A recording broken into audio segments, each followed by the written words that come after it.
Alors, ce qui caractérise ce millésime 2011, d'abord c'est une climatologie particulière. Je ne sais pas si vous vous rappelez, mais il faisait un printemps absolument incroyablement chaud et sec.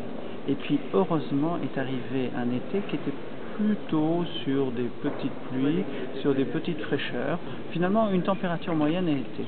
Et puis on embraye sur de la pluie en début septembre qui permet de faire de la contamination, et puis on part sur une période extrêmement sèche, un peu anticyclonique, qui permet la concentration.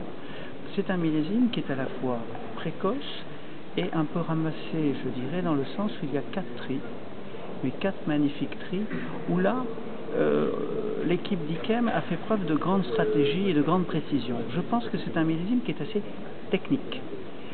La nature nous avait favorisé dans le sens où il y avait des nuits fraîches qui permettent de garder la fraîcheur du fruit, mais à un moment donné, il y a eu une accélération de concentration, il fallait intervenir rapidement, et ce qui se passait, c'est qu'on a eu des raisins qui faisaient parfois plus de 24 degrés d'alcool potentiel, et on gardait en parallèle des raisins qui n'étaient pas botrytisés.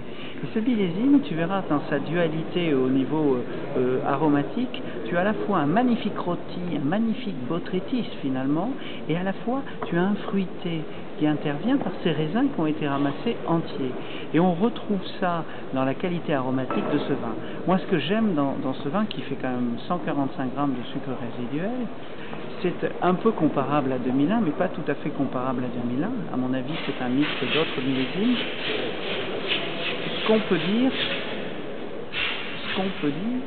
on va avoir des problèmes, c'est que ce millésime se caractérise par la fraîcheur. Il se caractérise dans le sens où il est très clean, il est puissant, une structure en bouche c'est assez voluptueux, il y a du gras, mais surtout il y a un fruit absolument remarquable, grande fraîcheur. Pour moi, ça traduit, si tu veux, ce qu'on aimerait faire comme grand millésime de Sauternes et grand millésime d'Ikem. Donc on est, contrairement finalement, je dirais, à ce qu'on pourrait penser en rouge, qui est un peu en retrait quand même, la qualité des rouges par rapport à 2009 et 2010, c'était une grande année de vin blanc, c'est une grande année de Sauternes qui nous a permis de réussir, je dirais, ce que vous êtes en train de déguster. Merci.